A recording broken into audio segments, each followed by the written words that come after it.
Ланците на супермаркетите, ако продолжат да го оптоваруваат домашниот буџет на граѓаните со изигрување на законот за нефер трговски практики, ќе мора да се стават клучна врата. Ова е божикната порака на премиерот Христијан Мицкоски до нив, кој во борбата против инфлацијата најави засилени инспекцијски контроли на пазарот. Контролите на пазарната инспекција на Комисијата за заштита на конкуренцијата во наредниот период ќе зачестат, а ќе следуваат и построги казни за супермаркетите согласно законски измени, кои допрва следуваат.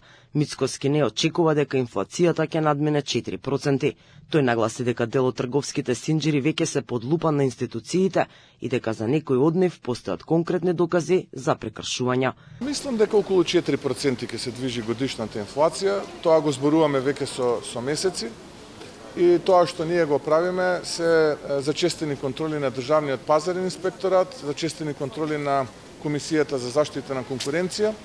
Ке предложиме законски измени за следната година со многу поголеми казни за сите оние ланци на супермаркети кои што го изигруваат законот за нефер трговски пракси. За некои од ланците веќе имаме докази и мислам дека така ако продолжат ќе морат клуч да стават на врата.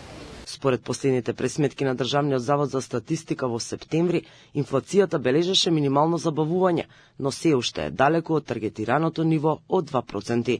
Цените на храната и основните производи и натаму остануваат меѓу најчувствителните за граѓаните. Токму трговијата на мало е секторот во кој најчесто се детектираат нерегуларности, од неусогласени ценовници, преку прикриени маржи до можно договарање на цени меѓу поголемите ланци.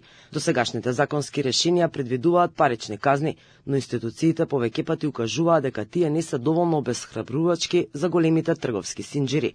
Токму затоа, најавените измени на законот за нефер трговски практики треба да донесат повисоки санкции и појасни механизми за утврдување одговорност. Инаку во ноември, Комисијата за заштита на конкуренцијата казни 4 компании за малопродажба на храна поради забране договори и усогласено делување. Маркетите заеднички ги одбивале новите ценовници од добавувачите, со што ја нарушиле конкуренцијата. Секој маркет е казнет со 50.000 евра, додека Сојузот на стопански комори поради тоа што бил координатор на акцијата треба да плати казна од 18.000 евра. Економските експерти оценуваат дека заселените инспекцијски контроли можат краткорочно да ја стабилизираат ценовната политика, но дека долгорочниот ефект ќе зависи од доследната примена на законот и од транспарентноста во работењето на пазарот.